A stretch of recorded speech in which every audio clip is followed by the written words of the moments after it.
Welcome back to FallingFoxGaming, everybody. I am your host, Blaine, and today we are picking up with some more Kenshi. They may not be part of the original group. They may not be the core of the group. But several members of the Breakers have decided that there's no way that they're going to let Fox and his closest advisors head off to the most dangerous lands that this world knows by themselves. Yankee, Shigar, Nu, Ryoko, and Bash have all left the outpost. They're on their way to find Fox, X-16, Dredge, and F-Zero-X. The only problem is they don't actually know the way there. They're going to have to use their own wits to make it there on their own. Now, they're not entirely sure what's ahead of them, but they know it's going to be dangerous. Of course, they know their way to Bad Teeth. Now, unfortunately, they didn't know their way past Bad Teeth. They came across a river, which they were forced to swim down while running from a horde of fogmen. It seems the fogmen are spreading ever eastward. Something to be concerned about, surely, but hopefully the Shek can deal with them. The Shek know they're there, so it shouldn't come as a surprise to them. The path they must travel next is through the canyons. Now, this can be a dangerous place for rock slides, bandits, and anything else that might be lurking in the shadows. Their goal is to get through the canyons before nightfall. Unfortunately, the sun seems to be setting, so they must hurry. They finally enter familiar territory once more. The first holy mines that they had taken out is in the distance. They can see that it is still mostly empty. There's a couple people traveling in and out. Hopefully they're just squatters. Skinner's Roam is pretty empty these days. Let's hope it stays that way. Unlike Fox, F-Zero-X, X-16, and Dredge, the nighttime is a comfortable place for the Breakers. They've used nighttime and stealth to aid their own tasks very frequently. But they're about to enter a place that none of them have ever entered before, and they're unsure how they feel. None of them have ever entered the Deadlands except for to travel through for a brief period of time. It's a horrific place, and they're glad they don't have to go through it again. But unfortunately for them, they don't know what's to come. Unknown to them, there are far worse horrors lurking in the Venge.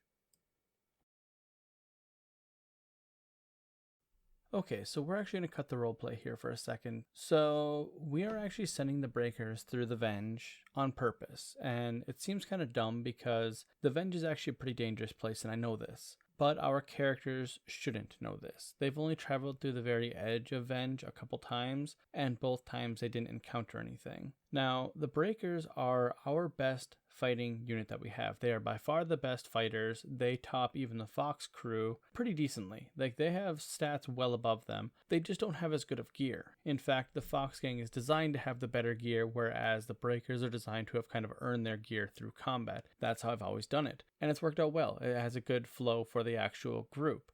So now we are potentially sending our best fighters to their death. They could very easily be overwhelmed in a bad situation here in the Venge. The reason for this is, roleplay-wise, they wouldn't know not to cut through the Venge. It's a fairly straightforward run as far as we can tell. It's just kind of some hills and some open lanes to run through from our vantage point. So that's why they're actually doing it. For me to do it, though, it's because I actually kind of want to test them against something more dangerous than what we've dealt with in the Holy Lands and in and around Hub. That stuff is kind of dangerous because the Holy Nation, their units are quite powerful, well-geared, and everything like that.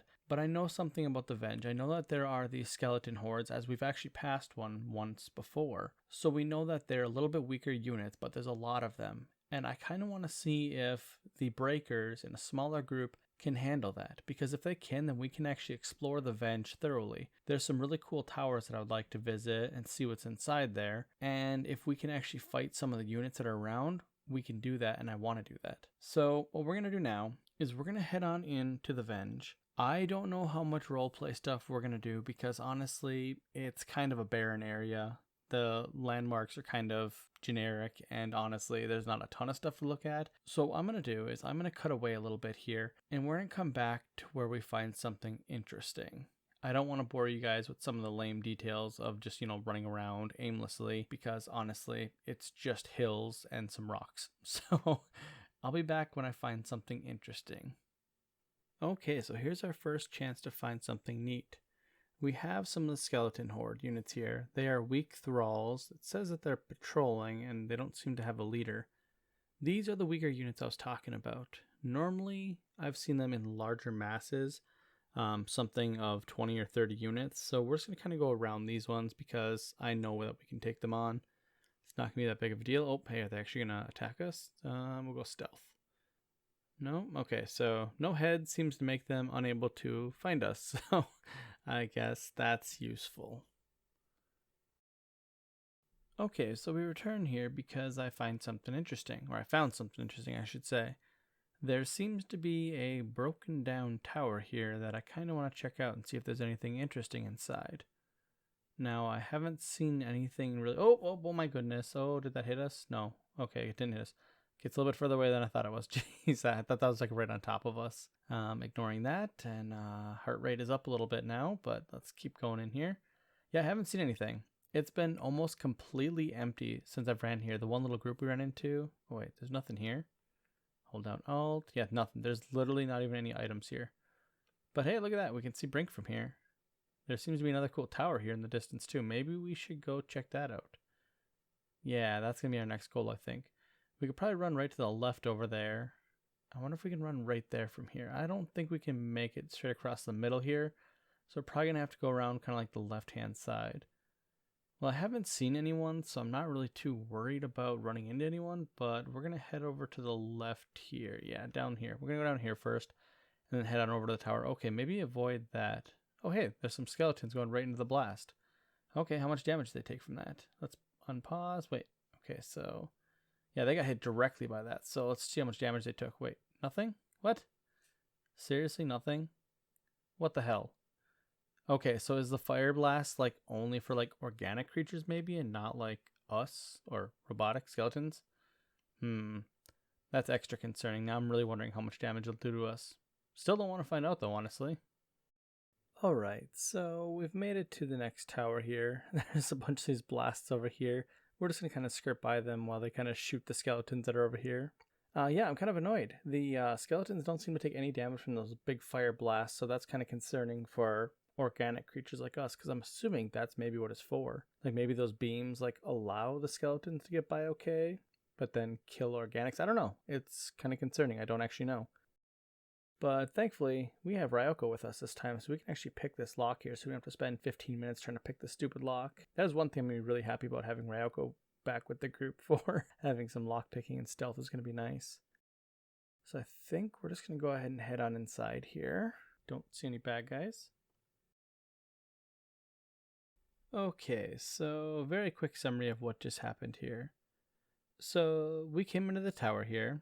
I'm going to go ahead and open it up here so you guys can see a little bit better. And honestly, this tower is pretty much empty. There's a group called the Scavengers here who apparently hate us for some reason, and I really don't know why. So Ryoko did her thing and individually knocked everyone out very quickly. One by one, they came down the stairs and she just knocked them out. Throughout the tower, they had some decent loot. They had some decent bows, but we're not really going to use them, so, it's not really helpful to us, but we'll just keep them for the sake of them not having them. But they did have these different maps, treasure maps, military maps, and all these other kind of cool little things that are worth keeping. So, all in all, this was worth stopping for. But the most important thing is that we got their leader here, Gutterhead, and apparently he is wanted by the United Cities. That's where we're actually going. So what we're going to do is we're going to kidnap him. I wasn't originally going to do this, but we're going to kidnap him because he is wanted. Now, hopefully that means we can get a little bit of reputation with the United Cities, seeing as we're going to be out this way. They might have some cities out here and it might be worth making some friends. So we're just going to go ahead and take this guy. Now, I really don't know anything about the Scavengers, and I have no idea why they have a negative 100 relation with me, but it just became their problem, not mine. Alright, so we're going to head back down the ramp here. Honestly, I'm not expecting much from the Venge here. Oh, we should probably avoid that blast. Is it going to hit us? No. Oh, okay. We're good. So the thing is, the Venge has been very underwhelming. I actually talked this place up because honestly, once before when I was here, this place was rough, and I mean like really rough, but this is pretty much nothing. So we're going to head on over to Brink, and we're going to turn in Gutterhead, or whatever his name is. I actually don't even remember his name now. That's how insignificant and unknown he is to me. It's a random guy. What is this, a blood spider? Why is there a blood spider out here? What on earth is there a blood spider doing out here? Well, I mean, we're going to kill that because I don't think they can respawn, but I don't ever want to accidentally run to that thing. Blood spiders are very dangerous and scary when you're on your own. But yeah, so the Venge, kind of a D- in terms of excitement here. So we're just going to go ahead and head on over to Brink and turn this guy in. In just a few short days of what was supposed to be treacherous travel, the Breakers had made it to the city of Brink, their first United Cities encounter. Because they didn't know what to expect, they decided to send one person in with their prisoner. New volunteered as always, and he set out to turn in the prisoner and gather a little bit of information about the city.